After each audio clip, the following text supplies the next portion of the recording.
우리 귀한 찬양 감사합니다. 하나님 영광 받으신 줄 믿습니다.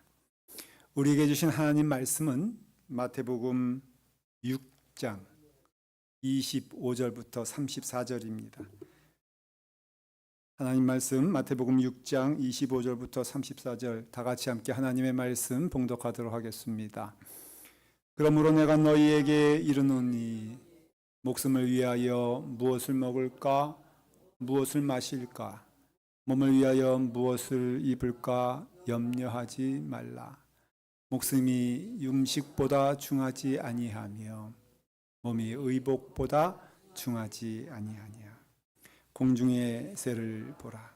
심지도 않고 거두지도 않고 창고에 모아 들이지도 아니하되 너희 하늘 아버지께서 기르시나니 너희는 이것들보다 귀하지 아니하냐.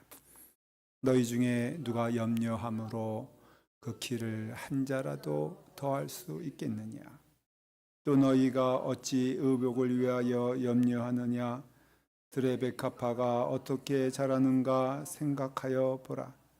수고도 아니하고 길쌈도 아니하느니라. 그러나 내가 너희에게 말하노니 솔로몬의 모든 영광으로도 입은 것이 이 꽃 하나만 갖지 못하였느니라. 오늘 있다가 내일 아궁이에 던져지는 들풀도 하나님이 이렇게 입히시거든 하물며 너희일까 보냐. 믿음이 작은 자들아, 그러므로 염려하여 이르기를 무엇을 먹을까 무엇을 마실까 무엇을 입을까 하지 말라. 이는 다 이방인들이 구하는 것이라. 너희 하늘 아버지께서 이 모든 것이 너희에게 있어야 할 줄을 아시느니라. 그런즉 너희는 먼저 그의 나라와 그의 의를 구하라. 그리하면 이 모든 것을 너희에게 더하시리라. 그러므로 내일 일을 위하여 염려하지 말라. 내일 일은 내일이 염려할 것이요 한날의 괴로움은 그날로 족하니라. 아멘. 하나님의 말씀입니다. 기도하겠습니다. 아버지 하나님, 하나님께서 주신 말씀입니다. 그 말씀을 통하여 하나님께 더 나가길 원하오며 그 말씀에 순종하게 하시며 그 은혜 받은 그 믿음의 자리에 서 있게 하여 주시옵소서. 같은 시간 예배를 드리는 우리 사랑하는 자녀들, 야동부와 중고등부 주님께서 인도하여 주셔서 귀한 은혜의 자리에 있게 하여 주시옵소서. 예수님의 이름으로 기도드리옵나이다. 아멘. 오늘 말씀의 제목이 염려하지 말라입니다. 우리 다 같이 함께 한번 우리 고백해 보겠습니다. 시작. 염려하지 말라. 아멘은 했는데 제가 한번 예언적으로 말씀을 드려볼게요. 내일 염려할 것 같습니까? 안 할 것 같습니까? 안 해요. 이 말씀을 듣는데 여러분 염려가 마음 가운데 있습니까? 없습니까? 없어요? 있어요? 여기 믿음이 염려하는 자들을 믿음이 약한 자들이다 그렇게 말하고 있어요. 말씀을 전하는 저는 염려가 있겠습니까? 없겠습니까? 아닙니다. 있습니다. 어떻게 하면 이 말씀을 은혜롭게 전할 수 있을까? 염려하면서 말씀을 전합니다. 그러니까 아무리 봐도 주님께서 하신 말씀이잖아요. 근데 우리는 실제로 우리의 삶의 모습을 통해서 아는 것은 염려는 끝이 없습니다. 오죽하면은 염려 없는 자들을 봐라 하면서 저 공동묘지에 가면은 근심도 없고 염려도 없는 그 누워있는 것을 보게 되었을 때에 우리는 참 이 말씀이 우리가 아멘으로 받아들이지만은 정말 이루어질까라는 질문을 하면서 여러분 이 말씀 꼭 말씀 가운데 은혜 받기를 간절히 축원을 드립니다. 바라건대 염려도 할 수 있겠지만 그러나 염려를 넘어선 믿음 안에서 하나님이 늘 함께 하시는 은혜가 있기를 바랍니다. 참 우리는 염려할 수밖에 없는 것이 너무너무 세상이 그러한 세상이기 때문에 그래요. 여러분도 아시는 얘기일지 몰라요. 저는 이 얘기를 좀 기억하는 게 아버지하고 아들이 목욕탕에 갔다 그러잖아요. 아시는 분들 있잖아요. 지금 이 얘기가 무슨 얘기인지. 그럼 가만히 계시길 바랍니다. 그랬는데 아버지가 그 탕에 들어갈 때 어이구 시원하다라고 하면서 들어간단 말이죠. 그리고 같이 간 아들에게 뭐라고 합니까? 야, 참 시원하다. 들어와라 빨리. 그러면은 그 아들이, 그 어린 아들이 이제 너무 시원하다니까 기대하는 마음으로 들어갔다가 호다닥 하면서 튀어나오면서 하는 말이 뭡니까? 이 세상에 믿을 분은 한 분도 안 계시구나 하면서 튀어나온단 말이죠.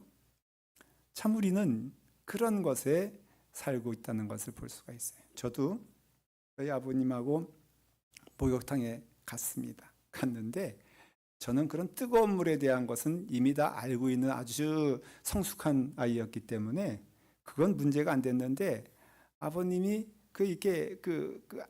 한국 목욕탕에 때를 밀어주지 않습니까? 그것에 이제 때를 미시면서 또 똑같이 말씀하시는 거예요. 시원하다, 시원하다 그러는 거예요. 그러면서 저한테 또 똑같이 말하는 겁니다. 너 한번 이거 해봐라는 것이에요. 그래서 정말로 시원한 줄 알아. 그래서 그 위에 올라갔는데요. 껍데기 벗겨지는 줄 죽는 줄 알았어요. 왜 그렇게 하는지. 더군다나 또 그 타올이란 것도 보면은 우리가 그 이름이 이태리 타올이란가 그런데 얼마나 그거 그냥 거칩니까? 그걸로 온몸을 다, 그것도 한 번도 아니고 두 번 막 그냥 그것도 온 힘을 다하여서 해가지고는 제가 죽다 나왔단 말이죠. 그러니까 우리는 이렇게 불신 가운데, 염려 가운데 있다는 것을 볼 수가 있어요. 한국에 한 100명에게 물어봤습니다. 당신 염려와 근심이 있느냐라고 하니까는 한 50명이 근심이 있다. 그 다음에 나머지 50명은 잘 모르겠다. 이런 답이 나왔어요. 근데 통계 보면서 이거 사실이 아니에요. 100명에게 물어보면 다 100명이 어떡합니까? 다 염려 있다, 근심 있다, 그럴 거예요. 그러니까 우리도 사실은 그런 근심 가운데 자유로울 수가 없다는 것이죠. 얼마나 우리는 두려운 세상 가운데 살고 있습니까? 오늘 일도 모르고 내일 일도 모르고 오늘 우리가 먹을까? 그래서 오죽하면은 오늘 우리가 이와 같이 먹을 것 밥을 앞에 놓고서도 뭘 걱정해요? 내일 뭐 먹을까? 그러니까 물어보잖아요. 오늘 먹으면서 내일 반찬은 뭐요? 라고 물어보지 않습니까? 이 뭐냐면 우리 가운데 염려가 있을 수밖에 없다는 것이에요. 솔로몬이 다 가진 사람이잖아요. 솔로몬이 얼마나 풍요로웠으면은 모든 나라 가운데 큰 나라가 솔로몬의 왕국이었고 정말로 다 가진 사람이 솔로몬이었는데 인생이 무엇인가라는 질문에 뭐라고 답하냐면은 평생 근심하며 수고하는 그것이 인생이다. 그렇게 답을 했단 말이에요. 그러니까 여러분 이게 맞는 말이에요. 우리에게는요 염려가 가깝고요 평안과 기쁨이 멀리 있는 거예요. 그러니까 우리는 늘 염려할 수밖에 없다는 것입니다. 사도 바울도 말했어요. 범사에 어떻게 하라고요? 감사하라. 늘 쉬지 말고 기도해라. 이렇게 말했잖아요. 근데 여러분 사도 바울이 그럼 근심 없었습니까? 사도 바울도요 그런 의미에서는요 근심이 있었어요. 에바브로디도라고 하는 제자가 이제 로마의 감옥에 갇혀 있는 사도 바울에게 면회와 가지고 그러다가 그만 에바브로디는 병이 납니다. 거의 죽을 뻔이었어요. 그러니까 사도 바울이 너무나 두려운 나머지 기도 열심히 했거든요. 하나님의 은혜로 케어를 받게 되자마자 이렇게 고백을 합니다. 뭐라고 되어 있냐면요. 하나님께서 에바브로디도를 고쳐주심으로 인하여서 내 근심 위에 근심을 면하게 하셨다 그랬어요. 그 사도 바울이 근심이 있는 거예요? 없는 거예요? 있는 거예요. 저는 그거 이해가 되는 게 저도 근심이 있는데 저도 훌륭한 목사인데 그런데 근심이 있다는 말이죠. 여러분들 표정이 변하지 않는 거 보니까는 정말 믿음으로 받아들이는 것 같아요.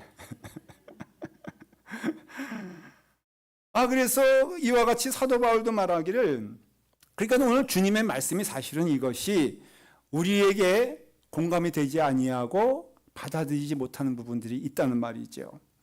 여러분 25절 보십시오. 그러므로 내가 너희에게 이르노니, 뭐라고요? 목숨을 위하여 무엇을 먹을까, 무엇을 마실까, 몸을 위하여 무엇을 입을까 염려하지 말라라는 것이에요. 근데 여러분, 우리는 사실은 이것이 다예요. 우리 인생에. 우리는요, 목숨을 위하여 근심하고요, 우리는요, 몸을 위하여 근심합니다. 그러니까 이것이 우리에게 두려움이 되는 것이에요. 우리에게 무엇을 입힐까, 우리가 무엇을 먹을까, 또 우리가 어떻게 살아갈까, 내일은 보장이 되는 것인가에 대해서 우리는 근심할 수밖에 없다는 것입니다. 근데 이것이 무엇입니까? 라고 한다면은 이것이 믿음의 문제가 되는 것이에요. 왜냐하면은 우리 가운데 이와 같이 두려움과 근심이 있을 때에 성경이 말해준 것이 뭐냐면은, 그건 무엇이냐? 너희가 하나님을 아버지로 믿지 않기 때문이다라는 것이에요. 너희 가운데 근심이 오는 이유는, 이방인을 보십시오. 오늘 이방인이 31절과 32절에 나오는 모습이 이렇게 되어 있습니다. 여러분 다 같이 함께 읽을 거예요. 시작. 그러므로 염려하여 이르기를 무엇을 먹을까, 무엇을 마실까, 무엇을 입을까 하지 말라. 이는 다 이방인들이 구하는 것이라 그랬어요. 그러니까 이방인들이 구한다는 것은, 여기서 이방인이라는 것은 하나님이 나의 아버지가 아닌 사람들이 이방인이 되는 것이에요. 하나님을 믿지 않는 사람들이 이방인이 되는 것이에요. 그러니까는 거꾸로 말하면은 하나님을 믿는 우리들은 어떠한 존재냐는 것이에요. 여러분, 당연히 무엇을 입을까, 무엇을 먹을까 염려하거나 근심하지 말라는 것이 믿는 자의 모습이 되어야 한다는 것이에요. 저는 결론적으로 이 말씀을 담대히 전하는 이유가 있어요. 왜냐하면은 제가 고백하건대 그런 의미에서는 염려가 없어요. 근심이 없어요. 비록 내일 내가 무엇을 먹을까, 무엇을 입을까 제가 근심할 수는 있지만은, 그러나 근심이 되지 않는 이유는 하나님께서 다 이끌어 주시고 인도하여 주셔서 이 자리에 있는 것이 증언이 되는 것이고 고백이 되는 것이고, 또한 그렇기 때문에 저는 이 말씀이 맞다라는 것을 믿어요. 이방인이 되면요, 근심할 수밖에 없습니다. 염려할 수밖에 없습니다. 왜냐하면은 그것은 이방인들이 하는 것이라 그랬어요. 요한복음 14장 18절에 분명히 말씀하고 있습니다.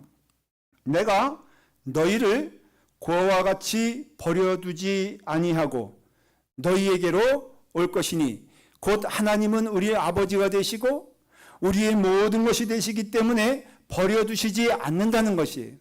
만일 하나님이 나의 아버지가 된다는 것을 믿는 그 자리에는요, 우리 가운데는 염려할 필요가 없다는 것입니다.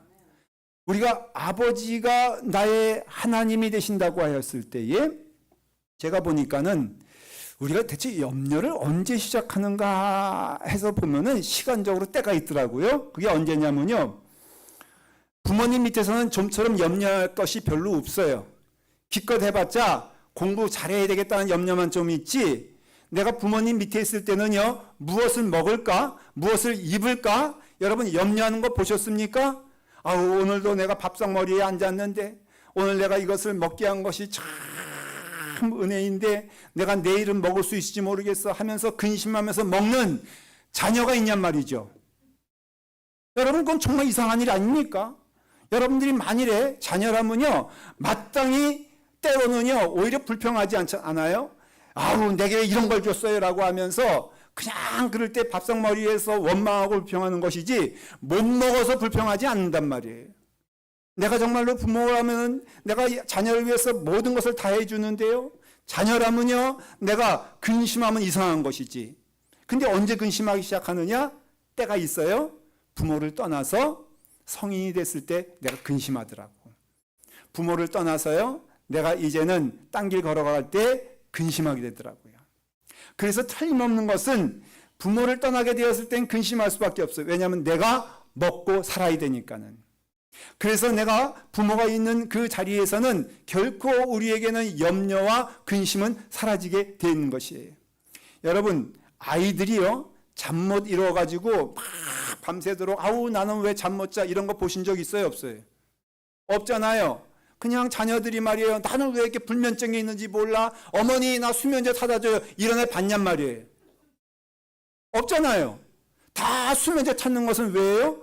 근심이 있으니까, 염려가 있으니까는 잠을 잘 수가 없는 거야. 근데 여러분 자녀된 입장에서는, 자녀된 자리에서는요, 염려 근심 없단 말이에요. 때 되면 먹여주고, 때 되면 입혀주고, 때 되면 재워주고. 그러니 여러분, 우리가 자녀라면은, 고아가 아니라면은, 하나님의 자녀라면은, 오히려 염려하는 것이 이상하다는 것이에요. 염려하지 말아야 돼요. 왜 하지 말아야 되냐? 할 필요가 없는 것이 바로 주님께서는 세 가지 말씀하세요. 첫째는 염려는요, 해로운 것이다 라고 말하고 있어요. 말씀해 보니까는 24절에 오늘 말씀 전에 뭐라고 되어 있냐면요, 절대로 두 주인을 섬길 수가 없느니라. 너희가 만일 저를 사랑하고 이를 중히 여기고 너희가 하나님과 재물을 겸하여 섬기지 못하느니라. 염려 가운데 오는 그 뜻은 뭐냐면요, 바로 세상의 것과 물질과 먹는 것과 입는 것을 사랑하며 그 자리에 있게 되었을 때에 우리 가운데 근심할 수밖에 없다는 것이에요. 아담과 이브가 그 에덴 동산에서 근심이 시작된 때가 언제인 줄 아십니까? 다른 건 아니에요. 선악과를 먹게 되었을 때에 근심과 염려가 시작됐단 말이에요. 하나님을 떠나서 세상의 것을 사랑하게 되었을 때에 염려와 근심이 임하게 되었다는 것이에요. 그러니까 우리 가운데 이와 같이 돈을 사랑하면 하나님을 미워하게 되었다는 뜻은, 돈을 사랑하게 되면 하나님을 믿지 못하게 된다는 뜻과 똑같은 거예요. 그러니까 우리가 돈을 사랑하게 되면요, 그 돈에 있어서 우리는 근심이 임하게 되고요, 심지어는요, 너의 가족과 너의 자녀도 더 이상 사랑하지 말아라 주님께서 말씀하시잖아요. 그러니까 그것이 모든 것들이 다, 세상의 모든 것은 우리에게 내가 가진다 한들 염려가 되고 근심이 된다는 것이에요. 여러분들이 하나를 가졌다고 하십시다. 그러면 여러분 무엇을 못 가져서 근심하게 됩니까? 하나를 가지면요, 두 개를 못 가져서 근심하게 되는 것이에요. 두 개를 못 가지면요, 세 개가 근심이 되는 것이에요. 그렇기 때문에 결코 이 세상은 우리에게 소망과 기쁨을 줄 수 없다는 것입니다. 심지어는요, 염려가 시작돼서 오늘의 염려가 쌓이고 또한 내일의 염려가 쌓이고 쌓이다 보면은 잠언 17장 22절에 뭐라고 되어 있냐면은 여러분 이렇게 되어 있습니다. 한번 기억하십시다. 다 같이. 마음의 즐거움은 양약이라도 심령의 근심은 뼈를 마르게 하느니라. 딱 맞는 말씀이에요. 우리 가운데 근심과 근심이 쌓이고 염려와 염려가 쌓이기 시작하면은 그냥 있는 것이 아니라 결국에는 그것이 뭐라고요? 뼈를 마르게 하느니라. 이게 제가 증인이 될 수가 있어요. 제가 어릴 때에 정말로 유일하게, 지금까지 고백하건대 유일한 사건이, 아버지 호주머니에서 내가 동전을 위치 이동해가지고 구멍가게로 보낸 적이 있었거든요. 쉽게 말하면은, 한마디로 말하면은 도둑놈이에요, 도둑놈. 제가요, 도둑질한 사람입니다. 이제 고백할 수가 있어요. 맹세코 얘기할 건데 그 뒤로는 한 번도 한 적이 없어요. 믿어주시길 간절히 바랍니다. 뭐 아멘까지 할 건 없는데, 그때 제가 뼈저리게 느낀 게 있어요. 이 말씀이 진리가 되는 거예요. 여러분, 제가 그렇게 가지고 싶었던, 먹고 싶었던 아이스크림이 눈앞에 있어요. 과자가 그 앞에 있어요. 그래서 그것이 너무 먹고 싶고 가지고 싶어가지고 해서는 안 될 아버지 호주머니에서 동전을 몇 개 훔쳤어요. 저는 그것이 기쁨일 줄 알았어요. 왜? 내게 아이스크림이 있으니까, 내게 과자가 있으니까는 얼마나 그것이 내게 기쁨을 주겠어요. 그래서 제가 그 동전을 훔쳐가지고 구멍가게로 가는 그 시간이 고작 50m도 안 되는 거리였지만 저는 그때부터 지옥이 경험되기 시작했어요. 마음이 얼마나 떨리는지 몰라요. 지금도 목소리가 떨고 있잖아요.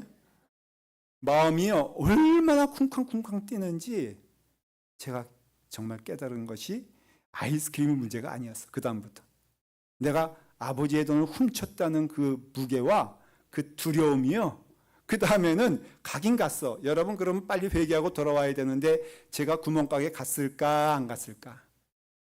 그 구멍가게에서 아이스크림을 사 먹었을까 안 사 먹었을까? 과자를 먹었을까 안 먹었을까? 다 먹었어요. 아이스크림 다 먹었어요. 근데 놀라운 것은 제 돈 두고 아버지가 주신 용돈 주고 먹었던 아이스크림은 참 달고 맛있었는데요, 그 아이스크림이 결코 다를 수가 없었어요. 내가 분명히 취하는 것이고 내가 돈을 훔쳐가지고 먹는 거지만은 놀라운 것은 그 과자는 더 이상 나에게는 달콤한 것이 될 수가 없었고 그 아이스크림은 내게 기쁨이 될 수가 없었어요. 그것뿐이에요? 더 큰 문제가 생겼어요. 잠을 자야 되는데 잠을 못 자는 거예요. 죄가 있으니까요. 이게 여러분 24시간 가슴이 콩쾅콩쾅 뛰는 거 경험해 보신 적이 있어요? 그때 제가 들통나지 않았으면은 저 심장마비로 죽었을 거예요. 초등학교 2학년 때. 왜냐면은 얼마나 가슴이 뛰는지 그 사건 이후에는요, 한 며칠 동안인데 밥을 먹어도 먹는 것이 아니에요. 학교를 가도 가는 것이 아니에요. 온통 머릿속에는 무엇이 가득 찼냐면은 내가 죽을 죄를 졌네. 내가 괜히 했네. 후회가 밀려오는. 또한 하지 말아야 될 것을 했다는 것. 그러니까 아버지로부터는 자꾸 어디에요? 피하고 아버지가 나타나면 저방 가고 그리고 도망치고 내가 그냥 아버지의 자녀인데도요, 아버지만 나타나면 두려워 떨어가지고 심지어는 집을 나가고 싶어 할 정도로 그런 두려움이 임하기 시작했어요. 뼈가 마른다잖아요. 여러분 세상에 그날 아침 보니까요, 베개는요 흥건히 뭔가 젖어 있었어요. 이불은 축축해졌어요. 옷은 다 젖었어요. 왜 그런 줄 아십니까? 땀을 흘리기 시작하니까 두려우니까는 저는 지옥인 줄 알았어요. 근데 다행히 빨리 들통이 났어요. 왜? 아버지가 못 보겠어요? 그걸 모르겠어요? 오라 해가지고선 마땅한 벌을 받고 좀 채찍으로 맞고, 그렇지만요 그 길 내려오는데 그렇게 좋았어요. 왜? 들통 났으니까. 다 죗값을 치렀으니까. 그 다음부터는요 제가 깨달은 게 있어요. 여러분 하나님이 기뻐하시는 일은 죽어도 하지 말아야 되겠다. 왜냐하면은 아담과 이브가 선악과를 따먹은 다음에 그 선악과가 좋아 보였을까요? 그 선악과가 참 이전처럼 참 갖고 싶었을까요? 천만의 말씀. 여러분 우리가 하나님의 자녀가 되었다면은, 그러면은 우리가 하나님 앞에 기뻐할 수가 없는 존재가 된다면요, 이 세상 그 어느 것도도 우리에게는 참된 평안을, 은혜를 줄 수 없는 것이 돼버리는 것입니다. 누가복음의 21장 34절에 성도들이 빠지기 쉬운 죄가 세 가지 있다 그랬어요. 첫 번째가 뭐냐? 방탕이요. 두 번째가 술 취하는 것이요. 세 번째가 염려라 그랬어요. 하나님을 우리가 하나님 앞에서 염려하는 것은 하나님을 믿지 않는 증거가 된다는 것이에요. 근심하는 것은 아버지이신 하나님이시기 때문에 우리가 왜 근심해야 되느냐? 아버지가 다 주시는 데라는 믿음이 없기 때문에 우리는 하나님께 죄를 짓는 것을 말해주고 있는 것이에요. 두 번째는요, 염려는요 무익하다고 했어요. 그러니까 아무런 소용이 없다는 거예요. 27절에 뭐라고 되어 있습니까? 이렇게 되어 있습니다. 너희 중에 누가 염려함으로 그 키를 뭐라고요? 한 자라도 더 할 수 있겠느냐? 이게 또 저의 증언이요 고백이 되는 것이에요. 왜냐하면 제가 키 작은 사람이잖아요. 키 작다 보니까는 늘 이게 주여 제게 정말로 모든 것을 다 가져가도 좋으니까는 3cm만 크게 하여 주시옵소서. 더도 말고 제가 큰 것도 말고, 저기 최 집사님 웃고 있는데 그 멀쩡한 키 좀 머리 모양이라도 저한테 쪄줬으면 좋겠어. 얼마나 좋아. 그런데 여러분 열심히 그것을 다해요. 기도까지 했는데도 응답되지 않더라고. 안 되는 것은 아무리 기도해도 안 돼요. 아무리 소원해도 안 돼요. 아무리 결심해도 안 돼요. 그러니까 주님께서 비유로 말씀하신 것이 너의 키가 염려한다고 하면 잘하는가 봐라. 여러분 정말로 이것이 궁금하시면은 오늘 키 때문에 주님 말씀대로 한번 염려하시는 축복이 임하길 간절히 축원을 드립니다. 아마도 한 자도 잘하지 않을 거요. 오히려 염려함으로 키가 줄어들 것입니다. 그러니까 여러분 염려하지 마십시오. 왜냐하면 무익한 것이니까. 우리가 염려한다고요, 올 것이 안 오는 것도 아니고, 우리가 염려한다고요, 오지 말아야 할 것이 오는 것도 아니란 말이죠. 그러니까 우리 가운데 이와 같이 오는 것입니다. 우리가 이와 같은 이 자리에서 염려는 무익한 것을 깨달아야 됩니다. 웰치 감독님이라고 감리교 초대 때 유명하신 감독님이 계신데, 그분이 105세까지 사셨어요. 근데 101세가 되었을 때에 신문 기자들이랑 유명하신 분이니까 와서 이제 인터뷰를 하는데, 그 기자 가운데 한 분이 이렇게 물었습니다. 목사님, 101세이십니다.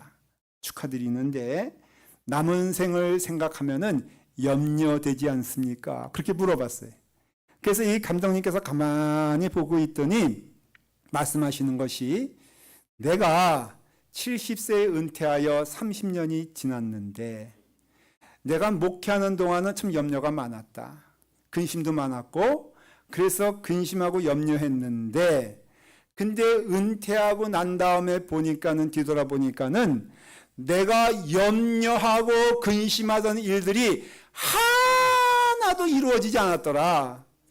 그래서 제가 정말로 그 웰치 감독님이 말하는 것이, 내가 은퇴한 다음에 보니까는 아유 좀 빨리 깨달을 걸, 뒤돌아보니까는 내게 있어서 하나도 일어나지 아니하고 그리고 하나님께서 지켜주셨더라, 고백을 하는 것이에요.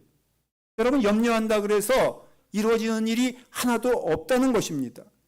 그래서 무익하다는 것입니다. 손녀가 할아버지에게 물어봤습니다. 할아버지 밤에 잘 때에 할아버지 수염이 이렇게 길게 났거든요. 그러니까는 이 수염 오른쪽에 두고 자세요, 왼쪽에 두고 자세요? 라고 물어봤어요. 근데 할아버지가 한 번도 생각하지 못한 것이기 때문에 내 수염이 잘 때 오른쪽에 있는지 왼쪽에 있는지 알 수가 없었어요. 그래서 모르겠다 하고선 이제 저녁이 돼서 잠자리에 들게 됐는데 잠이 오질 않는 거예요.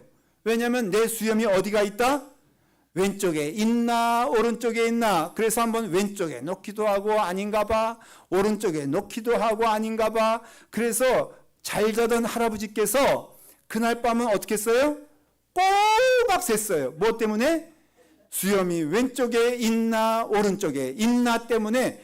아니, 마음이 바뀌면 얼마나 좋아. 오른쪽에 있든 왼쪽에 있든 무슨 상관이 있냔 말이죠. 그러니까 염려는요, 무익하다는 것이에요. 아무런 유익이 되지 않는다는 것입니다. 세 번째는요, 염려는요, 무익할 뿐 아니라 어리석기 때문에 안 할수록 좋다는 것이에요. 주님께서 말씀하셨잖아요. 34절에 뭐라고 되어 있습니까? 이렇게 되어 있습니다. 그러므로 내일을 위하여 염려하지 말라. 내일 일은 내일이 염려할 것이요 한날의 괴로움은 그날로 족하니라. 여러분, 염려의 특징이 있어요. 염려는요, 지금을 가지고 염려하는 경우는 없어요. 다 무엇입니까? 내일을 가지고 염려한단 말이죠. 오지 않은 일을 가지고 염려한단 말이죠. 일어나지 않은 일을 가지고 염려한다는 것입니다. 그래서 헨리 나우어 목사님께서는 이 염려에 대해서 말을 할 때 이런 말을 해요. 염려는 뭐냐? 아직 내게도 오지도 않은 장소와 시간을 놓고 근심하며 염려하여 있는 것인데, 이것이야말로 어리석고 이것이야말로 하나님 기뻐하시지 않는 길이라고 말하고 있다는 것입니다. 하지 말아야 될 것 두 가지. 첫째는 내일에 대한 염려요. 두 번째는 이전에 있었던 일에 대하여 염려하고 근심한 거라고 말하고 있어요. 다 맞는 말이에요. 여러분, 과거에 대해서 여러분들이 근심하고 힘들고 어려웠던 일, 또 오늘 곱씹어내가지고 또 그것을 또 펼쳐보면서 아우 내가 이런 염려와 근심이 있었지, 이거 하지 말라는 것이에요. 내일 일에 대하여 하나님께서 내일 지켜주실 것을 믿고 그 은혜 안에서 그 길을 걸어가야지, 오늘 땡겨가지고 오늘 이 자리에 있는 이 시간에 내일을 놓고 염려하거나 근심하지 말라는 것입니다. 염려할 수 있어요. 근심할 수 있어요. 자유롭지 않아요. 그러나 오늘 이 시간에 우리가 염려한다면은 우리가 근심하게 된다면은 이것을 다 하나님께 올려드리길 간절히 축원을 드립니다. 한번 해보십시오. 너희는 염려하거나 근심하지 마라. 너희가 근심하는 그 시간 하나님께서 기뻐하시지 아니하니 염려하거나 근심하지 말고 너희는 먼저 그의 나라와 그의 의를 구하라. 33절입니다. 다 같이 함께 읽겠습니다. 그런즉 너희는 먼저 그의 나라와 그의 의를 구하라. 그리하면 이 모든 것을 너희에게 더하시리라. 32절에 보면요, 뭐라고 되어 있냐면요, 이는 다 이방인들이 구하는 것이라. 너희 하늘 아버지께서 이 모든 것이 너희에게 있어야 할 줄을 아시니라. 자녀가 어떻게 클 것인지 염려하고 근심하는 시간에 너희는 먼저 그의 나라와 그의 의를 구하라고 말씀하고 계세요. 자녀를 키우는 것은 내가 아니라 하나님이신 것을 믿으라는 것이에요. 그 길을 인도하시는 길은 하나님이 주시는 길이지 내 능력으로 할 수 있는 것이 아님을 말하고 있어요. 내 삶의 모든 것이 우리에게 앞에 있을 때에 하나님께서 우리에게 가장 좋은 길이 무엇인가를 알게 하신다는 것이에요. 이방인들이 하는 기도가 무엇이라고요? 무엇을 먹을까, 무엇을 입을까 놓고 기도할 때에 그것은 다 하나님의 아버지가 아는 자들이 기도하는 것이다. 너희는 기도할 때 오직 그의 나라와 그의 의를 구하라. 그리하면 하나님께서 이 모든 것을 더하여 주시리라 약속해 주셨다는 것이에요. 제가 이전에 기도할 때 참 이런 기도 많이 했어요. 염려하는 기도, 근심하는 기도 많이 했습니다. 근데 여러분 깨달은 것이 뭔 줄 아십니까? 그거 다 이방인들이 한다는 것이에요. 하나님이 그때 말씀하신다는 것입니다. 다 알고 있다는 것이에요. 다 알고 있기 때문에 하나님께서 이미 다 좋은 것으로 주셨다는 것입니다. 그럼 나는 무엇을 할래? 그의 나라와 그의 의가 하나님의 복음이 선포되어지고 주님의 도구가 되어지고 그 뜻을 따라서 순종하는 길을 하나님께서 힘을 주시고 능력을 주셔서 잘 감당하라고 주시는 은혜의 길을 우리에게 이미 주셨다는 것이에요. 저는요, 제가 가장 걱정하고 근심하는 건 딴 거 아니에요. 자유롭지 못한 것도 사실이에요. 그러나 어떻게 하면 하나님의 말씀을 잘 전할 수 있을까? 저 이거 고민을 해요. 하나님의 길을 어떻게 하면 잘 걸어갈 수 있을까? 그거 고민을 해요. 목사로서 하나님 기뻐하시는 길이 무엇인가를 알고자 열심을 다해요. 그 외에는 아무것도 필요 없어. 왜 필요 없는 줄 아십니까? 내게 없어도 되는 것입니까? 아니요. 하나님께서 이미 다 주신 것을 믿기 때문에 그래요. 설령 지금 안 주셨다? 때가 있는 거지. 하나님께서 그때를 우리에게 주시는 것이겠지. 내게 때로 병들고 힘들어도 그것 또한 하나님께 주시는 은혜가 되면 이걸 통해서 더욱더 하나님께 나갈 수 있는 축복을 주셨으니 내게 만족 주시고 내게 은혜를 주시는 하나님께서 풍족해 하심을 믿고 오직 나는 무엇을 해야 되겠는가? 하나님의 길 열심히 가야지. 하나님의 뜻을 열심히 이루어야지. 내가 하나님의 도구가 되어서 어떻게 하면 하나님께서 기뻐 받아주실 그 은혜의 자리에 있을까? 여러분 생각하고 기도하고 애를 쓰고 나아간단 말이에요. 그러면 하나님께서 그 모든 것에 더하여 다 주시는 은혜가 있음을 고백합니다. 여러분들도 주님의 은혜로운 그 길 걸어가길 간절히 축원합니다. 기도하겠습니다. 아버지 하나님, 이제부터는 염려하지 않게 하여 주시옵소서. 근심하지 않게 하여 주시옵소서. 주님의 뜻을 이루며 주의 의를 위하여 걸어가는 믿음의 길 되게 하여 주시옵소서. 예수님의 이름으로 기도드리옵나이다. 아멘. 우리 감사하면서 봉헌하며 헌금하겠습니다. 다 같이 일어나셔서